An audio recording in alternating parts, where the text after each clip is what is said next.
Hello दोस्तों, स्वागत है आप सभी का आपके अपने ऑनलाइन यूट्यूब प्लेटफॉर्म रीजनिंग मंत्रा बाय संजय सर की क्लास में।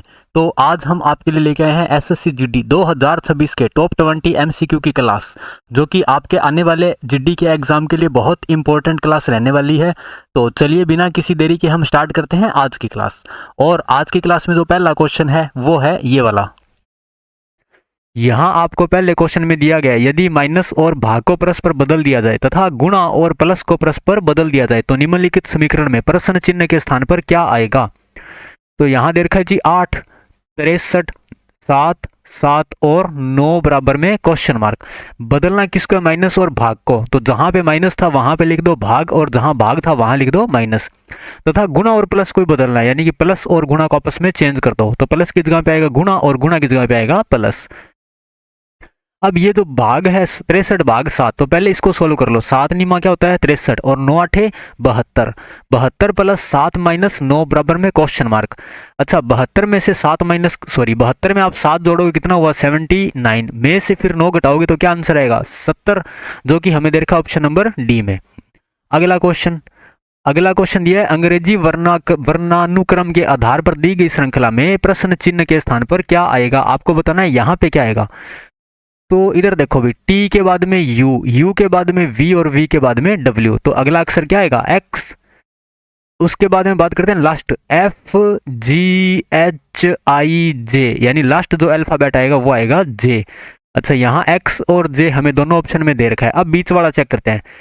तो के जे आई एच, यानी कि के जे आई और एच, और क्वेश्चन मार्क के स्थान पे हमें बताना है। तो के का नंबर होता है 11, जे का नंबर 10, आई का नंबर 9, एच का नंबर 8, तो फिर क्या आएगा? 7, क्योंकि 7 8 9 10 11। तो 7 पे क्या आता है? 7 पे आता है G7। एक्स जी जे कौन से ऑप्शन में दे रखा है? ऑप्शन नंबर डी में, जो कि हमारे क्वेश्चन में क्या होगा? Right answer. अगला क्वेश्चन दिया गया है, उस विकल्प का चयन कीजिए जिसमें दी गई आकृति निहित है, यानी और घूर्णन की अनुमति नहीं है। नहीं, आप इसको रोटेट नहीं कर सकते। इस तरीके से आपने घुमा दिया इसको 90 डिग्री के एंगल पे, तो वो काम आपको बिल्कुल भी नहीं करना। समझ गए? कुछ इस तरीके से आपको मतलब घुमाना इसको नहीं है। यहाँ पे जो क्वेश्चन दिया गया, आपको ऐसी आकृति किस में है वो देखना है। क्या इसमें आपको ऐसी आकृति दिखाई दे रही है? नहीं, तो ऑप्शन नंबर बी तो क्या हो गया? गलत। ऑप्शन नंबर ए देखो, क्या आपको ये इतना टुकड़ा दिखाई दे रहा है सबको? क्या ये और जो क्वेश्चन आकृति दी गई है दोनों सेम है? बिल्कुल सेम है। क्या कहीं और ऐसा दे रखा है? इसमें तो बिल्कुल भी नहीं दे रखा।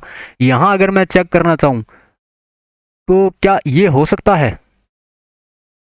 ये हो तो सकता है, लेकिन ये जो बॉक्स है ये काफी बड़ा है साइज में, और ये जो बॉक्स है वो छोटा सा है ना। तो आपको ऐसा देखना था सेम, जो कि हमें ऑप्शन नंबर ए में दिखाई दे रहा है। तो ऑप्शन नंबर ए हमारा क्या होगा? Right answer. अगला क्वेश्चन है, 7 व्यक्ति जी एच आई जे के एल और एम एक पंक्ति में उत्तर की ओर मुख करके बैठे हैं। अच्छा, कितने व्यक्ति हैं? 7। और सातों के सातों व्यक्तियों का फेस किस साइड में है? उत्तर दिशा की ओर। 1 2 3 4 5 6 और 7। स्टार्टिंग में ये कह रहा है जी एम के दाईं ओर कोई भी नहीं बैठा। अच्छा, एम यानी कि जहां भी बैठेगा लास्ट में, क्योंकि इसके दाहिनी ओर यहाँ पे कोई भी नहीं आएगा, तो सबसे लास्ट में कौन बैठा है? एम। अब व्यक्ति कितने बिठाने थे? 7। 1 2 3 4 5 6 और 7। फिर अगले लाइन में कहता है एम और के बीच में केवल 3 व्यक्ति है। एम ये रहा, 1 2 3 का गैप देके यहाँ कौन आएगा? के। फिर कहता है जी के और एच के बीच में केवल 2 व्यक्ति बैठे हैं। के ये रहा, 2 का गैप देके एच यहाँ नहीं आ सकता, 2 का गैप देके एच को यहाँ बिठा दो। ये यहाँ पे एच क्या, यहाँ क्या आएगा? एच। फिर कहता है जी एल के बाएं तीसरे स्थान पर है। अच्छा, अगर मैं एल को यहाँ बिठाऊं तो उसके बाएं पहला दूसरा तीसरा कौन आ सकता है? जी। फिर अगले लाइन में कहता है जे जो है वो एल के ठीक दाईं ओर होगा। अगर मैं यहाँ बिठाता एल को, तो उसके ठीक दाईं ओर जे के लिए स्थान अपने पास नहीं बचता, तो यहाँ बिठा दो आप एल को, और एल के ठीक दाएं कौन आएगा? जे। जे एल के ठीक दाईं ओर बैठा है। और यहाँ कह रहा था जी एल के बाएं तीसरे स्थान पर, यानी बाएं पहला दूसरा तीसरा कौन आएगा? जी। अब एक व्यक्ति रह गया, कौन सा रह गया? जी एच आई रह गया, तो आई कहाँ बैठेगा? यहाँ पर। ये हो गए जी 7 व्यक्ति कंप्लीट। पूछा है आई और एच के बीच में कितने व्यक्ति हैं। तो आई ये रहा, और एच ये रहा, इनके बीच में 1 2 3 कितने व्यक्ति हैं? 3, यानी ऑप्शन नंबर सी हमारे क्वेश्चन क्या होगा? Right answer. अगला क्वेश्चन है अंग्रेजी वर्णमाला क्रम के आधार पर MLTA एक निश्चित तरीके से QHXW से संबंधित है, QHXW से संबंधित है, और LNVB PJZX से संबंधित है। तो आपको बताना है CWON का रिलेशन, CWON का रिलेशन किसके साथ होगा? तो सबसे सिंपल काम होता है जी, आप इनकी नंबरिंग कर लो। जैसे M का नंबर क्या होता है? 13, L का नंबर 12, T का नंबर 20, A का नंबर 1, L 12, N का नंबर 14, V 22, B 2, C का नंबर 3, W का नंबर 23, O का नंबर 15 और N का नंबर 14। यहाँ भी देखो भाई, Q 17, H 8, X 24, W 23, P 16, J 10, Z 26 और X 24। तो 13 में जब आप प्लस करते हो 4 कितना होता है? 17। क्या यहाँ पर भी प्लस 4 करने पर 16 बन रहा है? तो 12 प्लस 4 क्या होता है? 16। अब यहाँ माइनस कर रहा है, 12 में से 4 घटाओगे कितना आएगा? 8। तो क्या 14 में से 4 घटाने पर 10 आता है? बिल्कुल आ रहा है। अब 20 से 24 कितने प्लस किए? 4। यहाँ पर भी 22 प्लस 4 कितना होता है? 26। 1 में से आप 4 माइनस करोगे तो क्या आता है? 23, 24, 25, 26, जो कि लास्ट लेटर होता है। उसके बाद में 27 बोल दो चाहे 1 बोल दो, आएगा कौन? ए। अब आप 27 में से 4 माइनस करोगे, 1 2 3 4, क्या आएगा? 23, ये रहा। यहाँ भी 2 में से जब आप माइनस करोगे कितने? 4, 2 मतलब 27 के बाद में 28, 28 को 2 भी बोल सकते हो, यानी कि यहाँ क्या आएगा? बी। तो माइनस करो 4, 1 2 3 4, क्या आएगा? 24, जो कि हमें दे रखा है। तो आप सेम काम यहाँ करोगे, प्लस 4 माइनस 4 प्लस 4 और माइनस 4, 3 और 4 कितना होता है? 7, 7 पे आता है जी। 23 में से 4 गया 19, 19 पे आता है एस। 15 प्लस 4 होता है 19 और 19 पे क्या आता है? एस। उसके बाद में 14 में से जब 4 घटा दिए तो क्या आएगा? 10, 10 पे आता है जे, यानी GSSJ, जो कि हमें दे रखा है ऑप्शन नंबर ए में। अगला क्वेश्चन है एक निश्चित कूट भाषा में TDZM जो कि किससे संबंधित है? 8, 24, 2, 15। उसी प्रकार KRIY का रिलेशन है 17, 10, 19, 3 के साथ में, 17, 10, 19, 3 के साथ। तो आपको बताना है HAWP का रिलेशन। अच्छा, T का नंबर क्या होता है? T का नंबर होता है 20, और T का जो विपरीत होता है वो होता है G, यानी G का नंबर क्या होता है? 7, 7 में आप 1 प्लस करोगे तो क्या आएगा? 8। D का नंबर 4, और D का उल्टा होता है W, W का नंबर होता है 23, 23 में 1 प्लस करोगे तो क्या आएगा? 24। Z का नंबर होता है 26, 26 का विपरीत होता है A, और A का नंबर 1, उसमें फिर 1 प्लस करोगे तो क्या आएगा? 2, यानी कि इसका अपोजिट, और अपोजिट में जब आप प्लस 1 करोगे तो ये नंबर यहाँ पे आपको दे रखे हैं। M का विपरीत होता है N, जिसका नंबर होता है 14, 14 प्लस 1 क्या हो गया? 15। सेम काम यहाँ करो। H का विपरीत होता है S, और S का नंबर होता है 19, 19 में जब 1 प्लस करेंगे तो क्या आएगा? 20। A का अपोजिट Z, Z में जब 1 प्लस करोगे तो क्या आएगा? अच्छा, 26 में जब 1 प्लस करोगे तो आएगा 27। W का विपरीत क्या होता है? W का विपरीत होता है D, और D का नंबर होता है 4, 4 प्लस 1 5, P का नंबर 16, और P का अपोजिट क्या होता है? K, K का नंबर होता है 11, 11 प्लस 1 होता है 12, यानी कि 20, 27, 5, 12 किस ऑप्शन में दे रखा है? 20, 27, 5, 12 ऑप्शन नंबर ए में दे रखा है। अगला क्वेश्चन है जी ब्लड रिलेशन का। अच्छा, आप लोग वीडियो को पॉज करके पहले खुद से इन क्वेश्चनों को ट्राई कीजिएगा और लास्ट में बताइएगा आपने 20 में से कितने क्वेश्चन सही किए। अगर आपने जितने भी क्वेश्चन, मान लो जी किसी ने 15 क्वेश्चन सही किए हैं, किसी ने 10 क्वेश्चन सही हैं, किसी के 20 क्वेश्चन सही हैं, तो आप मुझे कमेंट करके ज़रूर बताएं। और आपको लेवल कैसा लगा SSC GD एग्ज़ाम का, पैटर्न है या नहीं, तो आप वो भी मुझे कमेंट करके ज़रूर बताइए, ठीक है, कि क्वेश्चन हार्ड रखने हैं या इजी रखने हैं या यही लेवल चलने देना है, तो आप मेरे को ये बड़ी बात भी ज़रूर कमेंट करके बताइएगा। चलो बढ़ते हैं इस क्वेश्चन में। यहाँ कह रहा है सी माइनस डी, यहाँ माइनस किसके बीच में दे रखा है, ए और माइनस बी के बीच में, तो आप ए को मान लो सी, बी को मान लो डी, यानी सी माइनस डी का अर्थ है सी डी की पुत्री है, यानी डी की पुत्री कौन है, सी, तो ये कौन होगी, एक फीमेल। फिर कहता है डी भाग ई, डी भाग ई का अर्थ है डी बी का भाई है, डी किसका भाई है, बी का, यानी डी कौन है, एक पुरुष। फिर है जी ई गुणा एफ, तो ई गुणा एफ का अर्थ है ई एफ का पुत्र है। अच्छा, ई किसका पुत्र है, एफ का, और सॉरी यहाँ पे बी नहीं था, ई था। ई पुत्र है जी किसका, एफ का। फिर कहता है एफ प्लस जी, एफ प्लस जी का अर्थ है एफ जी की माता है, एफ जो है वो किसकी माता है, जी की माता है, यानी जी और ई भाई बहन हो सकते हैं, भाई भाई भी हो सकते हैं, तो वो हमें पता नहीं है। ये कह रहा है एफ का सी से क्या संबंध है, सी के पिता की माता क्या लगेगी इसके, सी के दादी, यानी सी के पिता की माता, जो कि हमें दे रखा है ऑप्शन नंबर ए में, पिता की माता। अगला क्वेश्चन, अगला क्वेश्चन है जी, आपको यहाँ बताना है जी, जहाँ पर ये ब्लैंक दे रखे हैं इनके स्थान पे क्या आएगा। और इन क्वेश्चनों को करने का सबसे सिंपल तरीका है, ये टोटल कितने हैं उनको काउंट करके कुछ हिस्सों में बांटना है, जैसे कि 1 2 3 4 5 6 7 8 9 10 11 12 13 14 15 16 17 18 19 20, टोटल वर्ड जो है 20 है। 20 के टुकड़े आप 4 4 के कर सकते हो, 5 5 के कर सकते हो, या फिर 10 10 के। आप 20 का सा नंबर उठा लो, जैसे कि 5 5 5 के टुकड़े करो, 1 2 3 4 और 5, फिर 5 के टुकड़े करो, 1 2 3 4 और 5, 1 2 3 4 5, फिर 1 2 3 4 5। अब देखो भाई, यहाँ पे पहला अल्फ़ाबेट क्या है, पी, यहाँ पे पहला अल्फ़ाबेट क्या है, पी, यहाँ पहला अल्फ़ाबेट गायब है, यहाँ पहला अल्फ़ाबेट क्या है, पी। जब 3 में पी दे रखा है तो फिर इस 1 में भी पी मान लो, यहाँ पे क्या आएगा, पी। अब दूसरा अल्फ़ाबेट, यहाँ पे दूसरा अल्फ़ाबेट गायब है, इसमें दूसरा क्यू है, इसमें भी दूसरा क्यू और इसमें भी दूसरा क्यू। जब 3 में क्यू दे रखा है तो फिर पहले वाले में भी अपन क्यू मान लेते हैं, यहाँ पे क्या होगा, क्यू।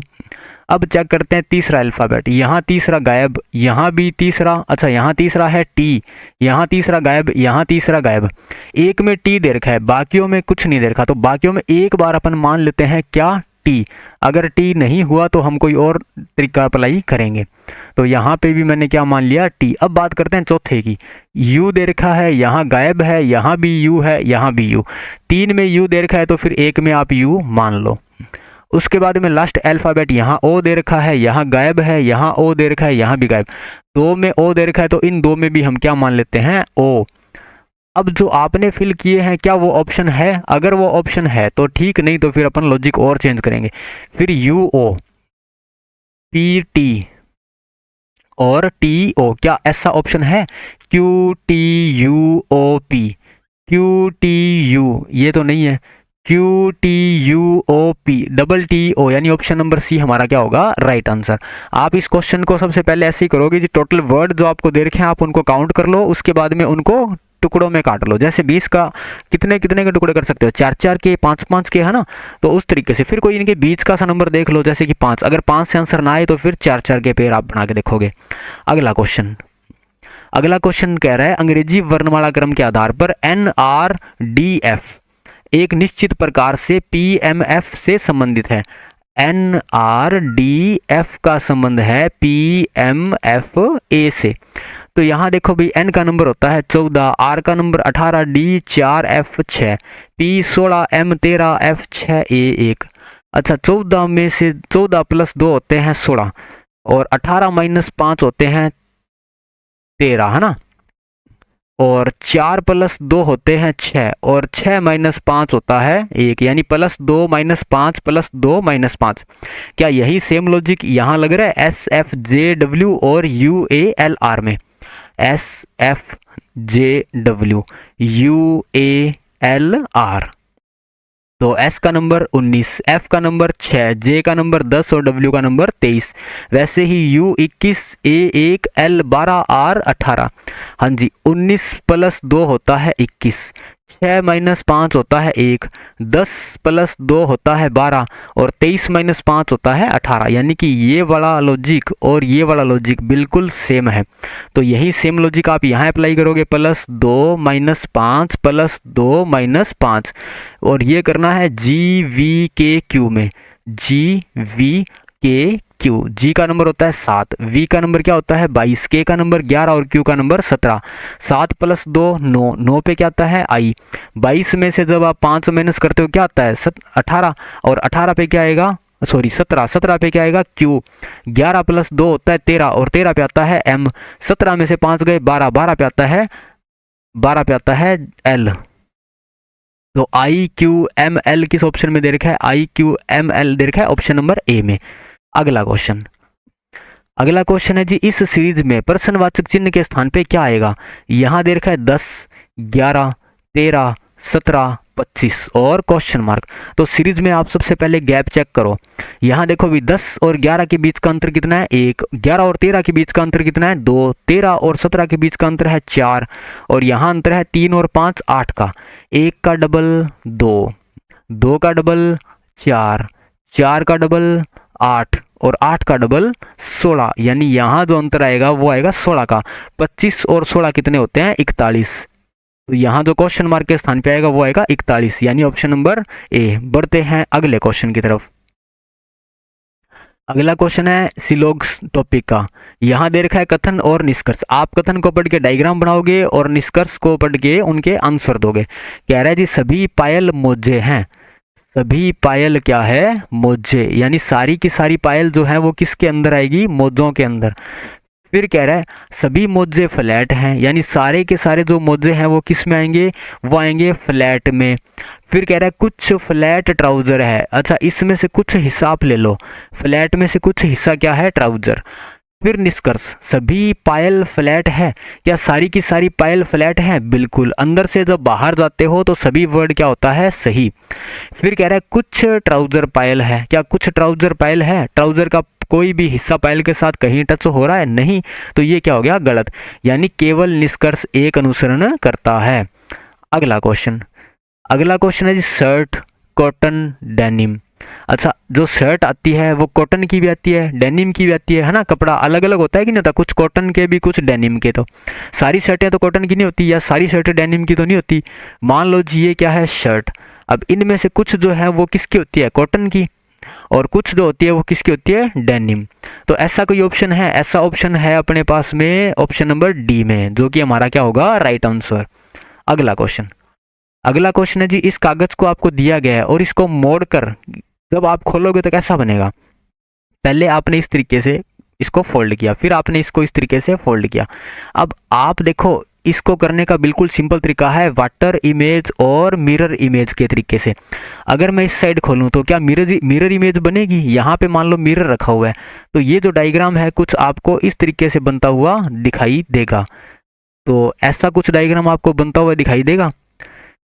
अगर अब आप इसको ऊपर की तरफ खोलोगे, कहाँ खोलोगे, ऊपर की तरफ, तो ये कैसी इमेज है, वाटर इमेज। यानी कि ये जो डायग्राम है कुछ इस तरीके से आपको बनता हुआ दिखाई देगा। और इसको जब खोलोगे तो ये आपको कुछ इस प्रकार बनता हुआ दिखाई देगा, है ना। तो ऐसा जो डायग्राम है वो कैसा होगा, ये जब आप इसको ऊपर की तरफ में खोलोगे तो कैसा दिखाई देगा, ये दिखाई देगा जी बिल्कुल कुछ इस तरीके से। तो ऐसा डायग्राम हमें कौन से ऑप्शन में दे रखा है, ऐसा डायग्राम हमें दे रखा है ऑप्शन नंबर ए में दे रखा है, नहीं बी में दे रखा है। देखो भी ये दोनों बिल्कुल सही है, यहाँ इनको ओपन करोगे तो, और जब इसको आप देखोगे तो क्या बिल्कुल सही आकृति बन रही है, यानी ऑप्शन नंबर बी हमारा क्या होगा सही। सी में देखो भाई, सी में नहीं होगा, है ना। और डी में तो बिल्कुल भी नहीं होगा, यानी ऑप्शन नंबर बी हमारा क्या होगा राइट आंसर। अगला क्वेश्चन, अगला क्वेश्चन है अंग्रेजी वर्णमाला क्रम के आधार पर निम्नलिखित 4 अक्षर समूह में से 3 समान है और एक अलग है। कौन सा अलग है वो हमें बताना है, ठीक है। तो एन वाई जे, एन का नंबर होता है 14, वाई का नंबर क्या होता है 25 और जे का नंबर होता है 10। फिर कह रहा है टी ई पी, टी का नंबर होता है 20, ई का नंबर 5 और पी का नंबर 16। सी एन वाई, सी का नंबर 3, एन का नंबर 14 और वाई का नंबर 25। वैसे ही क्यू जेड के, क्यू होता है 17 पे, जेड आता है 26 पे और के आता है 11 पे। अब देखो 14 से 25 पर जा रहे हो, कितने प्लस किए तो प्लस किए 6 और 5 11। यहाँ 3 से 14 पर जा रहे हो, कितने प्लस किए 11। 20 से 5 पे जा रहे हो, 20 और 6 26, 26 में 5 जोड़ोगे तो 5, यानी प्लस कितने किए 11। 17 से आप 26 पर जाओगे तो 3 और 6 कितने प्लस किए 9। यहाँ तीनों में लॉजिक सेम लग रहा है, इसमें लॉजिक अलग। 25 से 10 पर जा रहे हो तो कितने प्लस किए 25 और 1 26, एक वो 10 ये, यानी कितने प्लस कर रहे हो 11। 5 से 16 पर जाओगे तो कितने प्लस करोगे 11। 14 से 25 पर जा रहे हो तो कितने प्लस कर रहे हो 11। और 26 से 11 पर जाओगे कितने प्लस करो 11। बाकी तो चारों में सेम है, लेकिन यहाँ अलग है, यहाँ प्लस हो रहा है 9 और इन तीनों में हो रहा है 11, तो अलग कौन सा होगा, ऑप्शन नंबर डी। अगला क्वेश्चन है पासे का। आपको कह रहा है एक पासे के फलकों पर के ए एस एन टी और आई अक्षर अंकित है। दी गई आकृतियों में एक ही पासे की दो स्थितियां आपको दर्शाई गई है। फलक के विपरीत कौन सा होगा, फलक के विपरीत। तो देखो भाई सिंपल सा काम होता है, दोनों डब्बों में कोई एक अक्षर कॉमन आपको देखना है। यहाँ दे रखा है पहले वाले में ए और दूसरे वाले में भी कॉमन क्या है ए, यानी इन दोनों में कॉमन क्या है ए। तो मैंने पहले का ए तो रख दिया ऊपर, दूसरे का ए रखा इसके ठीक नीचे। अब चलना है घड़ी की सुई की दिशा में, ए के बाद में एस और एस के बाद में एन। यहाँ ए के बाद में आई और आई के बाद में टी। तो पूछा था के का अपोजिट, तो के का अपोजिट क्या होगा, इन दोनों ए का अपोजिट ही क्या होगा के, क्योंकि एन का अपोजिट तो टी है, एस का अपोजिट आई है, तो ए का अपोजिट क्या है के, जो कि हमारा आंसर होगा कि के का अपोजिट होगा ए, जो कि दे रखा है ऑप्शन नंबर बी में। अब यहाँ एक लॉजिक और रखता है, जब कोई भी संख्या या अल्फाबेट कॉमन हो और सेम पैलेस पे हो तो फिर जो बच गए वो एक दूसरे क्या होते हैं अपोजिट, यानी एस का रिलेशन होगा आई के साथ में और एन का रिलेशन होगा टी के साथ। ये वाली फलक जो है इस फलक के समान होगी और ये वाली जो फलक है वो इसके समान होगी। तो दोनों में से कोई भी लॉजिक आप लगा सकते हो, वैसे ये लॉजिक बेस्ट रहता है, दोनों में कोई एक कॉमन ढूंढ लो। ठीक है, अगला क्वेश्चन है एक निश्चित कोट भाषा में BIGS, और इस तरह के क्वेश्चन इस बार एग्जाम में बहुत ज़्यादा पूछे जा रहे हैं 2026 के अंदर। तो आप इन क्वेश्चनों को डिकोडिंग को ध्यान से कीजिए, बहुत आसान क्वेश्चन है। जैसे दे रखा है BIGS और यहाँ कुछ कोड भी दे रखे हैं 4 5 9 3 9 3। फिर दे रखा है SING, इसका कोड दिया गया 9 4 3 2। आपसे पूछा गया एन का कोड बताओ। अब देखो भी एन का कोड इसने पूछा है, तो इन दोनों में कुछ ना कुछ आपको कॉमन मिलेगा। जैसे कि यहाँ दे रखा है बी और यहाँ दे रखा है एस, लेकिन बी इसमें नहीं है। आई कॉमन है दोनों में, यहाँ पर भी आई है, यहाँ पर भी आई है। तो आई का कोड आप निकाल सकते हो। आई का कोड क्या हो सकता है 4, यहाँ पर भी 4 दे रखा है, और कुछ कॉमन है 9 कॉमन है, और कुछ कॉमन है 3 कॉमन है। तो 3 संख्याएं कॉमन है तो फिर 3 अल्फाबेट भी कॉमन होंगे, जैसे कि जी और एस। ये लो भी 3 अल्फाबेट कॉमन है तो 3 संख्याएं भी कॉमन है। अब कॉमन क्या नहीं है, जैसे कि बी कॉमन नहीं है, तो यहाँ एक संख्या है 5 जो कि इन दोनों में नहीं है, तो बी का कोड होगा 5।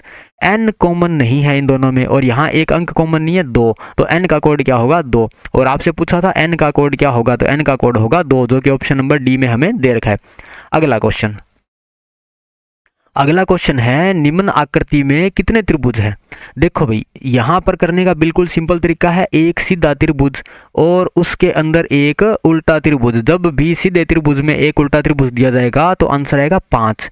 क्यों 5 आएगा, एक छोटा त्रिभुज, 2 छोटा त्रिभुज, 3 और 4 और एक सबसे बड़ा त्रिभुज, कितने हुए 5।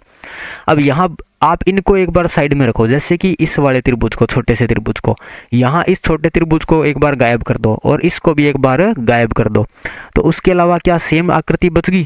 तो यानी कि बड़े त्रिभुज में एक उल्टा त्रिभुज दे रखा हो तो कितने होते हैं 5, उसके अलावा एक ये रहा 6 7 8, यानी कि 3 छोटे त्रिभुज, तो टोटल कितना हुआ 8। तो हमारे क्वेश्चन का आंसर आएगा 8। आकृति में कुल कितने त्रिभुज हैं 8।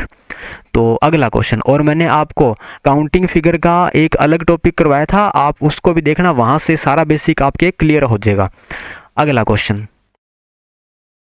क्वेश्चन है 6 मित्र एक वृत्ताकार मेज के चारों ओर केंद्र की ओर मुंह करके बैठे हैं। वृत्ताकार मेज यानी कि एक गोल मेज के चारों ओर कितने व्यक्ति हैं 6, 1 2 3 4 5 और 6। अब मैं 2 डायग्राम इसके बना लेता हूं, अगर किसी एक से हमारा आंसर गलत आएगा तो एक से हमारा आंसर क्या आएगा सही। और 6 व्यक्ति हैं, सब कहाँ देख रहे हैं केंद्र की ओर। ये लो भाई 6 व्यक्ति हैं केंद्र की ओर मुंह करके बैठे हैं। अब पहली लाइन में कहता है एस एफ के दाईं और दूसरे स्थान पर बैठा है।